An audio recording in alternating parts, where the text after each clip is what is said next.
यह कहानी भविष्य में लगभग 150 साल निर्धारित है। 17 मई 2157 को सटीक होना। लेखक भविष्य में एक ऐसे समय का वर्णन करता है जब हर बच्चे की अपनी मशीन, शिक्षक और स्कूल होते हैं, जैसे आज मौजूद नहीं है। टेलीबुक है, जिसमें शब्द स्क्रीन के पार चले जाते हैं। यह देखते हुए कि यह कहानी 1951 में निजी कंप्यूटरों के आसपास होने से पहले लिखी गई थी, यह आश्चर्यजनक है कि लेखक भविष्य की भविष्यवाणी कितनी अच्छी तरह करता है। हम अभी 2155 में नहीं रह रहे हैं, लेकिन हमारे लिए हाथ में आने वाले उपकरणों पर डिजिटल किताबें पढ़ना पहले से ही संभव है। शायद भविष्य में बच्चों को वास्तव में मैकेनिकल शिक्षकों द्वारा पढ़ाया जाएगा। उस विशेष दिन में 13 वर्षीय एक लड़का टॉमी अपने घर की अटारी में एक असली किताब पाता है।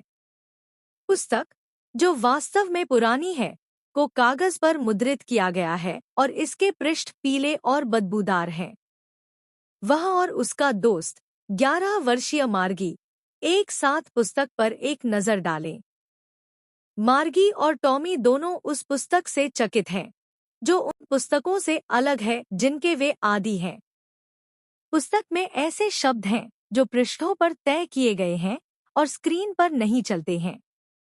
इन जैसी पुस्तकें अब मौजूद नहीं हैं।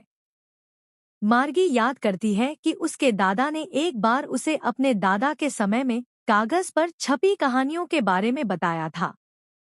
टॉमी पुस्तक को अव्यावहारिक मानते हैं क्योंकि उनकी टेलीबुक के विपरीत, जिनकी 1 लाख किताबें हैं और बहुत अधिक के लिए अच्छे हैं, एक को पढ़ने के बाद पुस्तक को फेंक देना होगा।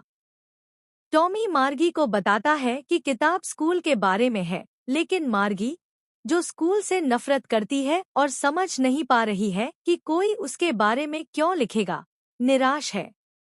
उसे अपने मैकेनिकल शिक्षक से भूगोल सीखने में समस्या आ रही है। यह मार्गी को सिखाता है, उसे अभ्यास देता है और उसके सवाल पूछता है, सभी अपने घर में एक विशेष कमरे में। यह कुछ ही समय में निशान की गणना भी कर सकता है। मार्गी उस स्लॉट से नफरत करती है जहां उसे अपना होमवर्क या टेस्ट पेपर डालना होता है।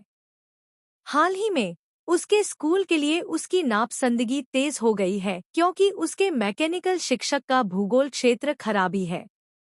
यह भूगोल में परीक्षण के बाद उसकी परीक्षा दे रहा है और वह और भी बुरा कर रही है। छात्रों को एक ही चीज कैसे सिखाई जाती है क्योंकि उसकी माँ कहती है कि शिक्षा को प्रत्येक बच्चे के दिमाग में फिट होना चाहिए। फिर भी वह इसके बारे में अधिक पढ़ना चाहती है। वे आधी किताब भी नहीं पढ़ते हैं जब मार्गी की माँ उसे याद दिलाती है कि यह स्कूल का समय है।